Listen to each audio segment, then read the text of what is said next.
The woman sitting beside my dying father wasn't his nurse. She was my husband's mistress. And the terrifying part? My father already knew they were planning to steal everything from me. I didn't understand what he meant at the time. But 3 weeks later, my husband lost everything he spent 2 years trying to steal. My father wasn't just rich. He was one of the most respected real estate developers in Chicago. Hotels, luxury apartments, office towers. By the time I was 32, people treated our last name like royalty. But money changes people.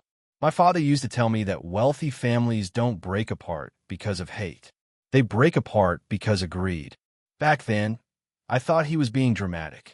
I met Ethan 11 years earlier at a charity fundraiser. He was charming, confident, smart, the kind of man who made everyone in the room feel important. My father trusted him immediately. Honestly, I trusted him more than anyone.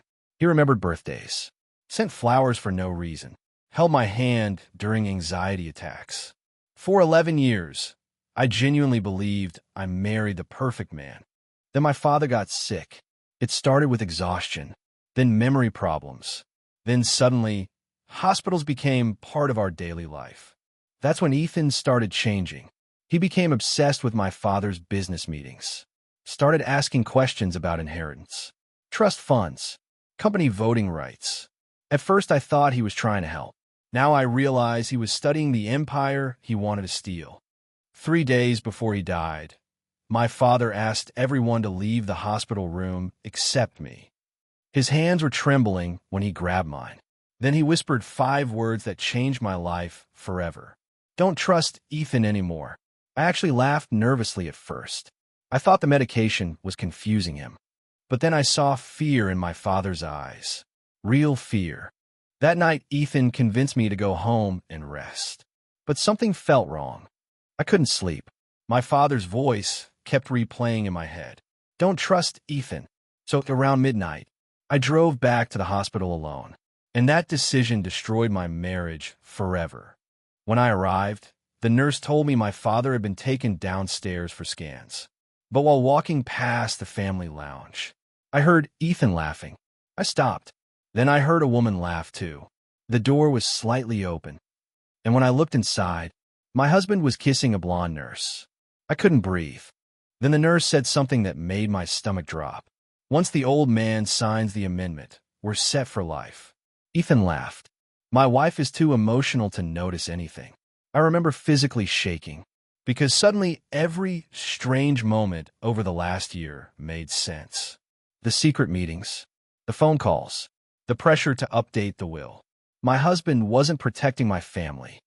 He was hunting it. 2 days later, my father died. The hospital room felt empty without him. I remember staring at his wedding ring sitting beside the bed. And for the first time in my life, I felt completely alone. Meanwhile, Ethan played the role of perfect, grieving husband, holding my hand, crying at the funeral, pretending he loved my father. It made me sick. 3 days after the funeral, the attorney gathered us at my father's mansion. I expected the company's shares to stay in the family. Instead, my entire world collapsed. The lawyer announced Ethan had inherited control of almost everything. The hotels, the properties, the investment accounts. I could hear people gasping behind me. Then came the second shock.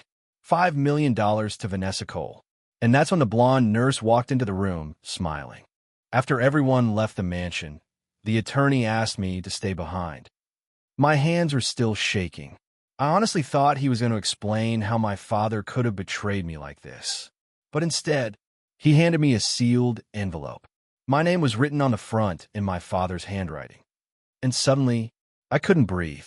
The attorney looked me dead in the eyes and said, "Your father told me to give this to you only if Ethan inherited the company." That's when I realized my father knew.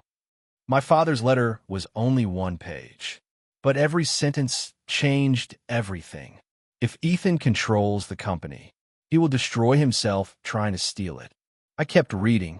3 years ago, I rewrote the inheritance structure. My heart started pounding. Then came the line that made me realize my father had planned this entire trap. None of the assets legally belong to Ethan unless he remains faithfully married to you for 5 years after my death. I almost dropped the letter because Ethan had already broken the prenup, and I had proof. That recording from the hospital suddenly became worth everything. So the next morning, I hired the best divorce attorney in Chicago. Not because I was heartbroken anymore, but because I was angry. The attorney listened to Ethan's recording twice. Then she smiled. Your husband just committed fraud, conspiracy, and violated the prenup. I remember feeling something I hadn't felt in weeks. Hope. Meanwhile, Ethan thought he'd won. He started acting different almost immediately. He moved into my father's office, started calling himself CEO, and Vanessa? She practically lived at the mansion now. They walked around like royalty, like I was already erased from my own family. But what Ethan didn't know was that every financial move he made was my father wasn't just smart. He was paranoid. Before he died, he created silent alerts on every major company account. So when Ethan started moving money, my attorney got notified instantly. Millions were transferred into offshore accounts. And that was the moment Ethan destroyed himself. Because the prenup didn't just protect the marriage. It protected the empire. 3 weeks later, federal agents arrived at the mansion. I'll never forget Ethan's face. He genuinely thought they were there for me. Then the lead investigator said, Ethan Cole, you're under investigation for financial fraud and conspiracy. Vanessa started crying immediately. Ethan looked completely frozen. And for the first time in months, I smiled. The funniest part, Vanessa turned on Ethan within 48 hours. She gave investigators everything. The recordings, the fake signatures, the hidden accounts.